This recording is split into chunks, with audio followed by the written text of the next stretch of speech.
Bueno, ja sou aquí. Sí. La tapaïda. Exacte. I doncs, jo som Helena Lelucat, que som la directora artística de La Tapaïda. David Maqueda mos du la part de direcció d'interpretació i la construcció de la dramatúrgia. Nema Riba i Nagna Sales són les intèrprets de la peça i hem vengut a fer la nostra segona peça de la companyia, que se diu Xirinxina, que vol dir dur a becoll, dur a les esquenes. I és una peça que nosaltres som una companyia que treballem el moviment i el teatre físic per espectacles de carrer i per tots els públics, i aquesta peça mos xerra de la càrrega. I ho fem sempre des d'un llenguatge molt físic, sense paraules, però utilitzant una mica l'humor també com a recurs, tant per petits com per grans. És important. Sí. No sé, què més? Nema i Nagna és la primera vegada que fan feina en la companyia. En canvi, en David sí que ja està des del primer projecte. I hem intentat, en aquest segon projecte, reafirmar quines coses, quines idees, quins principis, que és el que ens motivava com a companyia i que és el que volem continuar fent, treballar amb l'absurd, com les accions quotidianes, com des del gest i des de lo més senzill i articulat, com ho podem fer créixer a través del moviment. I aquí entren Nema i Nagnes, que són superballarines, i els estem afegint aquesta capa de teatre físic, de gest, de com comunicar-se amb el públic, molt des del treball que fem de crear peces de carrer, com ens relacionem amb el públic, estratègies de participació, que puguin sempre formar part, que no sigui només una excusa el fet que hi hagi públic, sinó que una mica la idea que sense ells no podríem fer la peça. Interactuar més amb públic familiar és superimportant, això, que s'hi sentin part. I no sé què més podem explicar. Bueno, el procés, és a dir, ara aquí heu fet una feina a Zala, una primera part d'aquesta... Nosaltres vam començar, la primera residència que vam fer la vam fer per febrer d'enguany, amb una setmana d'investigació, de volcar tots els materials físics que volíem investigar, com una mica de recursos. Després vàrem estar a Embrions de Poblenou, on vàrem fer una mostra de 15 minuts, i era com una espècie de concurs on participaven quatre peces diferents i ens van seleccionar per poder continuar de cara a l'any que ve. I després hem estat a Zala, que hi va anar una altra part de l'equip, hi va anar en David amb altres dos components que ja formen part de la tapaïda del primer espectacle que tenim, que són en Pino i Nalma Steiner, i se varen dedicar a fer tota una recerca de quines estructures a nivell de peça podíem utilitzar i quin tipus de recursos, sobretot a nivell interpretatius, que és una cosa que ells dos i en David com a director tenen molt per mà i ja coneixen el llenguatge de la companyia, i llavors van treure també tot aquest calaix de recursos. Llavors tenim la part de moviment de febrer, la part d'interpretació de novembre, i ara les anem posant tot en conjunt. I jo crec que quasi sortirem d'aquí amb quasi l'estructura definitiva. Perquè sí que estem treballant sobretot a nivell físic i ens falta una part molt important del projecte, que és tota una part escenogràfica, que l'estem acabant de construir, i llavors és la part que ens faltarà per tenir el projecte complet, que és que construirem una carpa en directe amb la gent del públic. I això és la guindita que ens falta per ja tenir-ho tot. Però aquí aprofitareu aquestes setmanes només és per ajuntar moviment i dramatúrgia. Sí, exacte, sí, i tenir, jo crec que l'estructura completa. Ens faltarà afegir aquesta última part, però espero que sortirem ja amb bones conclusions a nivell de peça. Sí. Aquesta és la segona ajuda que teniu del teatre principal, cert? Sí. Com ho veus, aquesta segona, ara que ja teniu experiència amb aquest tipus de... Home, ens ajuda molt perquè, és imprescindible. És imprescindible, primer, tenir l'espai, per... Totes són persones que treballen moltíssim i que fan feina en moltes companyies diferents. Llavors es pot tenir el luxe d'ajuntar-nos 2 setmanes i només pensar en una cosa, no? És com un privilegi. Llavors costa una mica pues, haver d'estar aquí a nivell econòmic per la companyia, per lo que també agraïm l'ajuda que tenim del teatre principal, perquè clar, si no tampoc no ho podries fer, no? Però dur l'equip aquí i fer una mica de retir i ajuntar-nos, i el fet de que puguem estar a la sala però que després puguem estar fora, poder xerrar, que a vegades surten idees, no? Quan estàs fora de la sala també que puguin estar convisquent i anar pensant tots els dies com que se va cuinant tot i va fent equip i va fent que creixi sense que hi hagis de fer tant d'esforç, no? Perquè quan tothom està amb coses diferents i vens, t'ajuntes 2 hores, intentes fer alguna cosa, però has fet de poder-te capbussar, no? Conviure. Això, sí. I vosaltres dues, que és la primera vegada que feis feina amb la tapaïda, què tal aquesta adaptació en el seu llenguatge? Com ho duis? Bueno, superbé i molt agraïda de ser part d'aquest projecte, però això jo en el meu cas vinc com des de la dansa des d'un lloc molt físic i molt, com dir-ho, molt coreogràfic també. Llavors com tota aquesta capa o tota aquesta part més interpretativa, més d'interacció amb el públic, que per tant tot es construeix en base com a uns motors d'acció. En la dansa també hi ha motors d'acció, però diguéssim que la dramatúrgia o la narrativa o la història d'alguna manera es dilueix o no existeix. Llavors aquí com construir des d'aquest... Hi ha personatges que els hi passen coses, i aquesta evolució de cada una dintre de la peça, doncs, per mi està sent un repte perquè no estic gens acostumada a treballar des d'aquest motor i està sent un repte però un aprenentatge molt guai també. Molt bé. La veritat també una mica el mateix. Estic supercontenta de treballar amb ells com a equip, em sento super a gust i no sé, molt de caliu i família, llavors això també et fa treballar des d'un altre lloc com bé, a gust, que de vegades no passa, no? I és superxulo això. I llavors a nivell de treball també el que has parlat tu de la teatralitat i també la interacció amb el públic, que igual no ho havia fet tant i que ho sento superric i que és molt guai amb aquestes petites mostres que tindrem de poder-ho provar i experimentar una mica més això. Aleshores, dijous estarem aquí, intentarem que venguin moltes famílies, perquè clar, també és una manera d'experimentar-ho, no? És que ho necessitem molt, o sigui, el fet que puguem fer una mostra al final de les residències com posar a prova totes les coses que aquí t'imagines a la sala de pues ara aquí hi haurà una persona i tu li faràs això i és com ja provat, la gent no reacciona quan tu t'esperes i llavors el poder anar provant i poder anar fent aquestes mostres és el que ens ajuda també a seguir creant la peça perquè no ho podem fer sense veure què passa. Clar, perquè els infants a més també tenen unes reaccions que moltes vegades no són les que t'esperes, no? Tu tens aquesta visió d'un adult i després esperes que un infant reaccioni igual i potser te reacciona amb molta vergonya, no? I a vegades al revés, a vegades ets adult qui t'ho posa encara més complicat de lo que acabes de fer, saps? I l'infant té una innocència i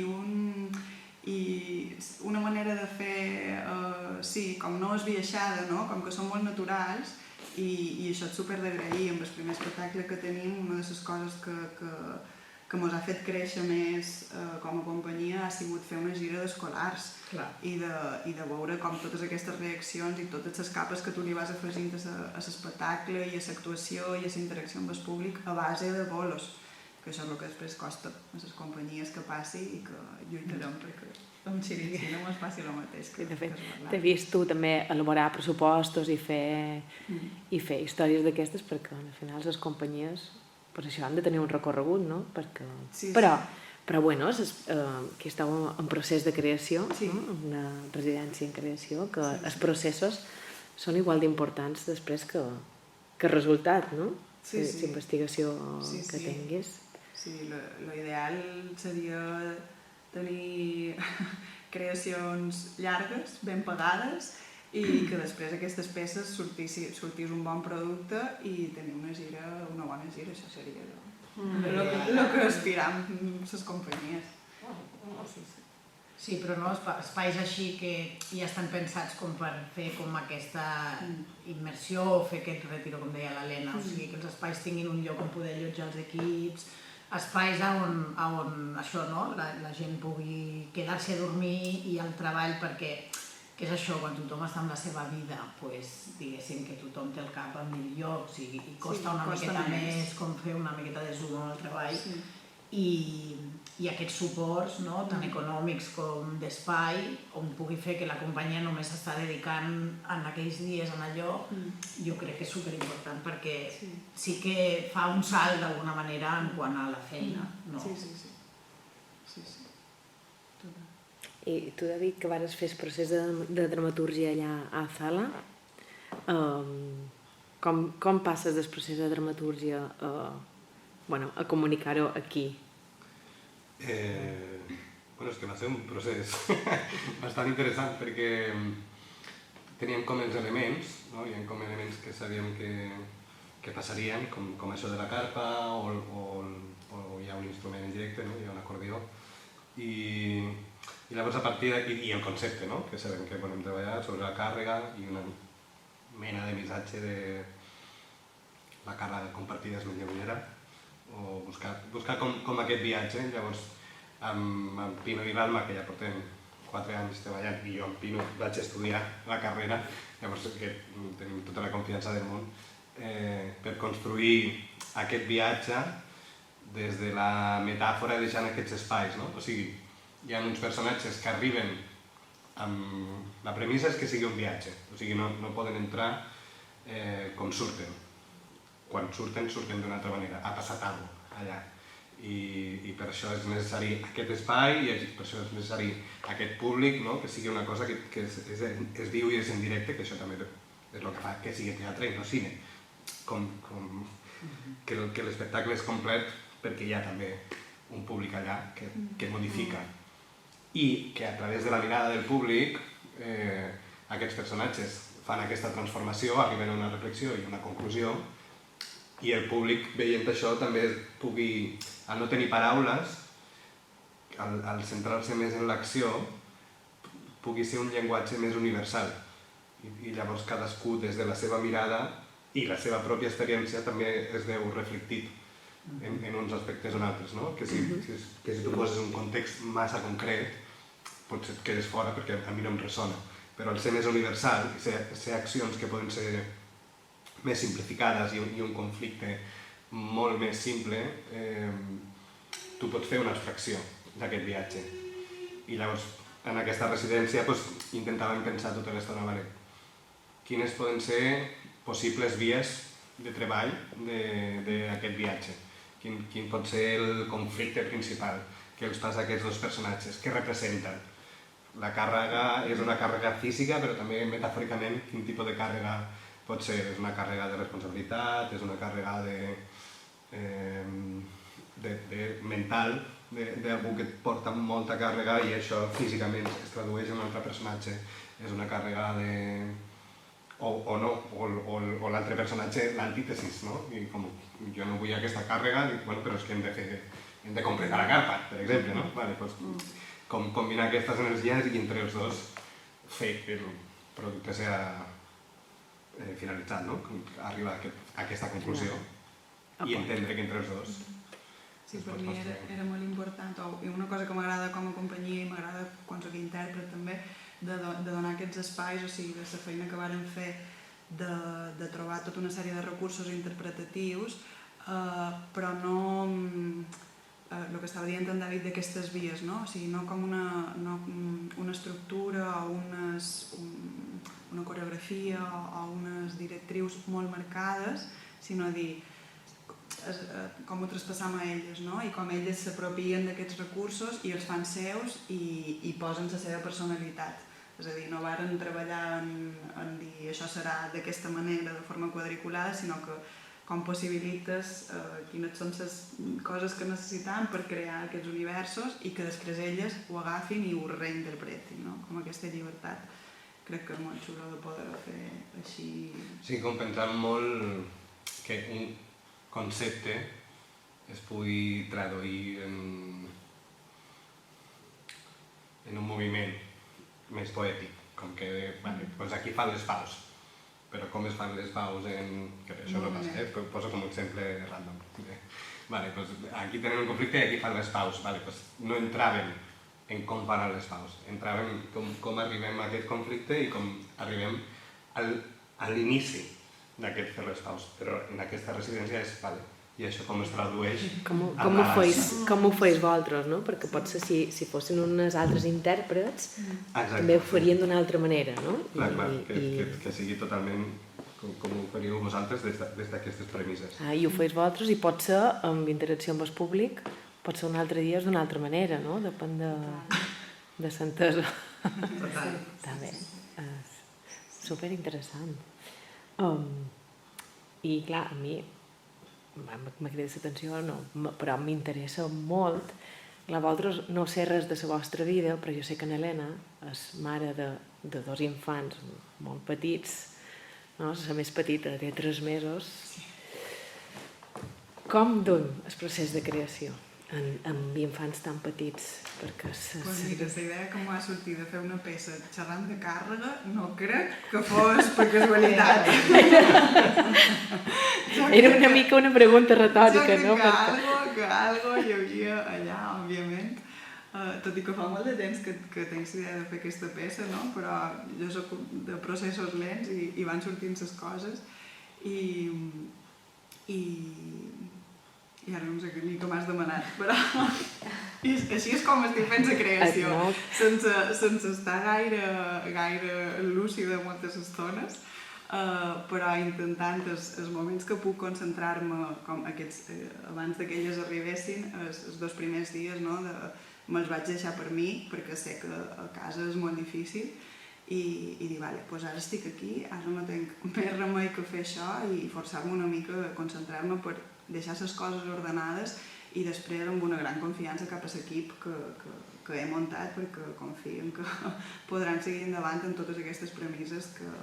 Això és molt important. Que al final soc jo que tinc ganes d'investigar això i de fer-les partícips i dir, vale, pues som-hi. Ara, vull dir, necessito la seva ajuda, òbviament, per fer-ho, d'anar-me i en Pino, que ara no estan aquí, no? Però de tot aquest equip que envolta la companyia i que més enllà d'artistes són persones en qui confio molt i que si no, no podria fer aquesta creació. Estem claríssim, vamos. Sí, molt a l'inici, Naem i jo érem les intèrprets d'aquesta creació. Quan vaig saber que estava embarassada una altra vegada, òbviament vaig veure que això no podia ser i va entrar en Agnès. Així que sí, la criança i la maternitat s'ha anat com entrant i sortint del procés de creació, perquè és així, és la meva vida, ara va així. De fet, la premissa d'aquesta creació, la definició que em passau, reflexa clarament aquesta càrrega que pot ser compartida, que pot ser sola, i quan una és mare, que el cervell canvia completament, la veus, és que ho has de passar, no hi ha opció de no fer-ho. Sí. Hi ha una cosa xula que vam aconseguir amb el primer espectacle que tenim i que m'agradaria que aconseguíssim amb aquest, que és aquesta abstracció de la que xerra en David, de com d'una cosa molt concreta cream un moviment i una història prou abstracta com que perquè cadascú pugui fer la seva lectura. Llavors, per una banda, hi ha el tema que els infants s'enduguin una lectura física i molts dels jocs físics que proposam, que després s'hi puguin relacionar i repetir les coses que nosaltres hem fet a escena, que és com la seva manera d'integrar aquesta informació que nosaltres els hi donem, des de la repetició i el joc, i que en canvi l'adult, cadascú pugui projectar d'alguna manera quina és la seva càrrega personal o emocional, o ja sigui, en el meu cas, potser des de la maternitat, o potser en el cas d'un altre des de més la càrrega mental o psicològica, que és el que cadascú, familiar, és que clar, hi ha una càrrega emocional, cadascú pugui fer aquesta lectura sense donar-los la línia única de principi final o de se resol d'aquesta manera, tampoc no donem això, però te dona que pensar, no? Menys si ho aconseguim. Segur. Ja que sí. No sé si voleu explicar alguna cosa més. No sé, després se m'acudirà alguna cosa després, però... No, així com a cosa especial d'aquest projecte i com a aposta de la companyia hi ha com dues coses que hem volgut reforçar i és el fet de que, a part de treballar carrer, dansa i teatre físic, és aquest punt d'humor i de bueno, com de trobar també un humor nostre, no? I fer-ho més particular i que ens comenci com a caracteritzar més també com a companyia. I el tema del tèxtil, que en el primer espectacle comptam amb 10 estores que tenim en terra i en aquest segon espectacle muntarem aquesta carpa en directe que són uns 40-50 metres de tela que entren amb elles en el principi de l'espectacle, els duen carregats, no? I després aquestes teles simbolitzen com tot el viatge que fan aquests personatges, que és que passen de ser una càrrega gràcies a tot el públic i gràcies a poder-ho compartir, aconseguim penjar-les, aconseguim que s'aixequin i veiem com aquesta càrrega que al principi semblava una cosa molt pesada pot esdevenir una cosa superlleugera i que fins i tot sigui com un sostre que t'empara, no? Que si tu aconsegueixes treure-li tot aquest pes, compartir-ho amb la gent que tens a prop, com això fins i tot sigui un sostre i sigui una cosa bonica i de més. I això ho fem apostant per també aquesta marca de companyia de dir, vale, el tèxtil és una cosa que ens interessa i col·laboram amb una artista mallorquina, que és Naina Crespí, que també estava en el primer espectacle a la part de vestuari i ara ens fa el vestuari i ens fa també tota aquesta carpa, que serà un element més a jugar.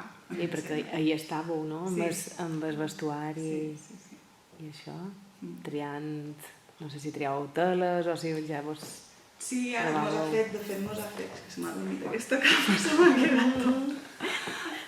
Mos ha fet ja una proposta perquè ara d'aquí 2 dies podrem fer una mostra en públic que no mos venia molt bé perquè no la tenim aquí a Mallorca, la tenim a fora, però intentarem aprofitar-la i que d'aquesta primera setmana de feina poder treure una sèrie de conclusions i m'adorem un vestuari de prova ja fet, que després potser hem de canviar teixits, haurem d'ajustar algunes coses, però també poder-ho provar en directe ens anirà superbé.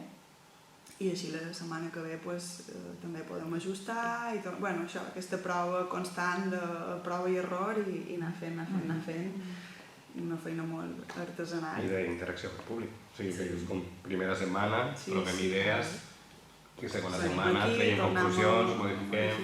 Sí, que també és veritat que és com un jaleo de ir i vuelve, però al mateix temps és com un punt d'inflexió de dir, vale, tot l'experiment que hem fet, posem a prova, traiem conclusions, modifiquem. I tornarem a provar aquí quan acabem la residència. Perfecte. I així. Beníssim, mira, i espero que...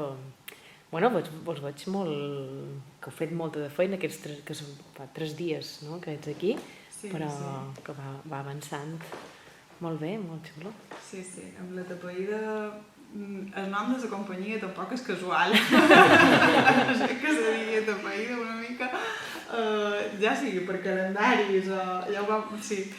Esperem també que com a auguri de les feines que ens vendran, que estarem superatapeïts, però també com a procés de creació ens el fem bastant concentrats i és la forma que hem trobat de funcionar i intentem exprimir-ho al màxim i ja està. Super. Pues, endavant. Super.